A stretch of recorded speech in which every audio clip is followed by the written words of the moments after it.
السلام عليكم ورحمة الله وبركاته. إخواني أخواتي حياكم الله. دازت واحد الجلسة في البرلمان اللي شفنا فيه يعني أطفال اللي هما برلمانيين أو برلمان طفل كيطرح أسئلة على وزير التعليم، وكيطرح شي أسئلة اللي هي كتعلق بالذكاء الاصطناعي، وبغاو هاد البرلمانيين اللي هما أطفال اللي من طبيعة الحال هما اللي غادي يكونوا رجال الغد وغيكونوا سياسيين ديال الغد، يطلبوا من السي وزير التعليم وزير التربية الوطنية والتعليم، قالوا له هاد الذكاء الاصطناعي كيفاش واش ما يمكنش يتوظف في الدراسة ولا كيفاش، يعني يشرح لهم واش كاينه شي منهجيه اولا واش كاينه شي دراسه او شي خطه او شي قراءه مسبقه باش يخدموا هذا الشيء هذا ويستافدوا من يعني التطور اللي كيعرفوا العالم وبالاخص فيما هو يعني المجال التكنولوجي. السي الوزير بقى كيتفتف مسكين. غنخليكم تشوفوا السؤال اللي طرحات واحد يعني الفتاه اللي هي برلمانيه يعني من برلمان الطفل، يتسول السي الوزير. نشوفوا هاد البرلمانيه الصغيره نشوفوا شنو كتقول الوزير. سؤالي هو لوزير التعليم أيضا، ففي ظل التوسع السريع للذكاء الاصطناعي وتأثيره على جميع القطاعات، يلاحظ في قطاع التعليم تدهور على مستوى التحصيل الدراسي بسبب اعتماد الطلاب على أدوات الذكاء الاصطناعي بدلا من اعتمادهم على تطوير مهاراتهم الفكرية. فسؤالي هو: هل لدى سيادتكم أي خطط من أجل معالجة هذه الظاهرة وضمان استفادة الطلاب من وسائل الذكاء الاصطناعي كأدوات مكملة للتعليم وليس كبديل عنها؟ أولا لاحظت أن هاد البنت هذه اللي هي برلمانية عن برلمان الطفل كتعطي السؤال بدون ما كتقرا في الورقة، وخا تكون هي ديجا كتباتو، المهم أنها كتعطي السؤال بلغة عربية فصيحة وبطريقة اللي هي واضحة، يعني كتعطي السؤال بلا ما تبقى تقرا وتحنزز في الورقة. السي الوزير غادي يجاوبها، وشوفوا لي الجواب ديال السي الوزير، شوفوا لي الجواب ديال الوزير كيفاش هو داير وكيفاش كيدخل وكيخرج في الهضره. سمعوا ونعاود نرجعوا. التعليم والرياضه. الحقيقه ما وجدناش على هذه الاسئله، ولكن غنحاول ولا ما جاوبتش على كل شيء ان شاء الله نجاوبه كتابه من بعد. هذا المشكل تاع الذكاء الاصطناعي هذا مشكل جديد وما كاينش عليه شي اجوبه يوميا اليوم اللي يمكن لينا تقول راه عندنا الحل، ولكن ودائما تيبقى السؤال واش هذه ماشي يعني واحد الامكانيه باش نحسنوا يعني الاجوبه في الامتحانات وداك الشيء. هادشي كله اسئله مطروحه، ولا بغيتوا الله يخليك غادي نعطيكم اكثر تفاصيل من بعد كتابه. شكرا. الوزير تيقول لك اسيدي ما عنده حتى شي جواب، يعني هذا الشيء على غفله، جا على غفله، ما كانش دايرو في البال، وهذا السؤال على غفله ما عرفش كيفاش يجاوب عليه، بقى كيتفتف. قال لهم ان شاء الله غادي نشوفوا كيفاش، وإلا بغيتوا التفاصيل غادي نجاوبكم كتابه، بمعنى حتى يمشي ويجي شي تكنيسيان ولا شي واحد اللي عارف شي انجينيور ويقول له انت كتب لي شي حاجه اللي هي على هذا السؤال، جاوب لي على هذا السؤال وكيفاش وعلاش وكذا، وغادي يكتب ليه لا واحد الورقه او لا واحد المقال، وغادي يكون كجواب عن السؤال اللي طرح في البرلمان.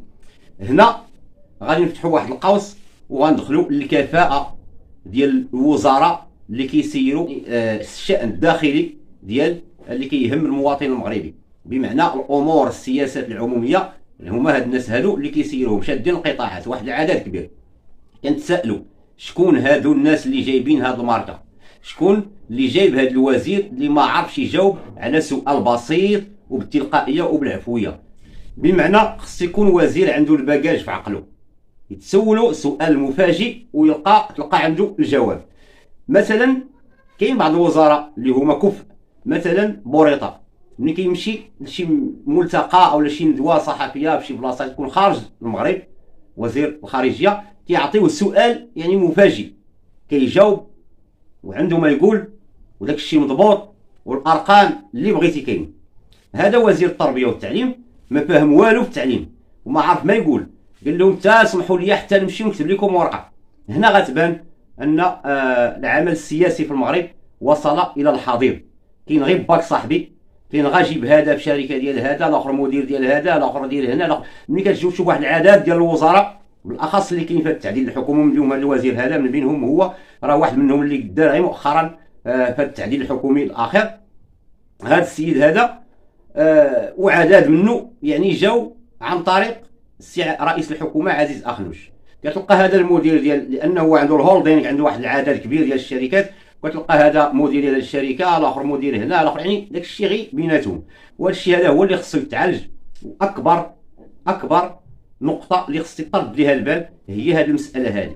العمل السياسي وصل الى الحضيض، لان في المغرب كاينه 27 مليون اللي هي خصها تسجل مسجله، لان خصها تنتخب، يعني خصها يعني عندها يعني 27 مليون هي اللي فيها الشروط ديال يعني الانتخاب باش يصوتوا على في الانتخابات سواء جماعيه او تشريعيه الى اخره. 18 مليون 9 مليون هي اللي تسجل، هي اللي مسجله، ومن بين هذه 18 مليون هي اللي مسجله، 9 مليون هي اللي كتصوت، وهذيك 9 مليون 4 مليون اللي مصوته على هذا، يعني هادشي كله 4 مليون ديال المغاربه هما اللي مصوتين على هذه الحكومه هذه، وهي باش نايضه هذه الحكومه هذه وكتحكم، بمعنى عندها الشرعيه وعندها الصلاحيه. الحزب اللي جايب واحد الاصوات، هذه الاصوات كبيره، هو اللي غادي يطرقس الحكومه، وهو التجمع الوطني الاحرار، والرئيس ديالو السي عزيز اخنوش، وطبعا تحالف مع حزب الاستقلال اللي هو نزار بركه الامين العام ديالو، والاسرى والمعاصره اللي كانوا وهبي ما بقاش، ولا عندهم واحد الرئاسه اللي هي ثلاثيه. بمعنى هذا الشيء كله يعني هذيك الخبزه كتقاسم بين واحد الاشخاص اللي هما معينين والحاشيه ديالهم، لان لا يعقل وزير التربيه والتعليم اللي هو كيسير او مختص واحد القطاع اللي هو ثقافي علمي، يعني خاص يكون بنادم عنده الابجديات ديال الكلام، وعنده العبارات والمصطلحات، وعنده الباجاج في عقله باش يجاوب على السؤال اللي تيجيه مفاجئ. فاذا بنا كنتفاجئوا ان السي الوزير ما عرف ما يقول، وقال لهم ما وجدناش لهذه الاسئله. هذا كيفرش حتى العمل ديال البرلمان، هذا العمل ديال البرلمان وهذه السياسه اللي كاينه في او الطريقه باش كاين اللي كيخدموا به في البرلمان، يعني الطريقه باش كتوضع الاسئله وباش كتجاوب، خاص اعاده النظر فيها، خاص هيكلتها، خاصها تبدل، لان هذا الوزير تيقول لك ما وجدناش، بمعنى راه الاسئله كتعطى وكيدرسها الوزير وكيعرف شنو غيقول، عاد كيمشي يجاوب. وكذلك الوزير اللي كان واحد الوزير الناطق الرسمي، ما عقلش السميه ديالو، كان في واحد التعديل الحكومي، كان تيقرا قراءه حتى هو، كان ما كانش منظم حتى شي حزب، هذاك حسن شي حاجه، هذاك كيعترف واحد المره تيقول لهم راه هذا الشيء اللي مكتوب عندي في الورقه، بمعنى راه كاينين الناس اللي كيكتبوا الورقه وكيعطيوها له. لهذا هذا هو الاشكال، وهذو هما الامور اللي خاص ينتبه لهم المواطن المغربي، ويكونوا فيهم نقاشات عند الناس المسؤولين، الناس اللي مختصين في هذه الامور هذو. ولكن كنشوفوا كيدويو الناس، وكاين واحد العدد كيدوي، ولكن ما كايناش اذن صاغيه، او كاين المصلحه كتغلب على يعني المصلحه الشخصيه كتغلب على المصلحه ديال الشعب ككل.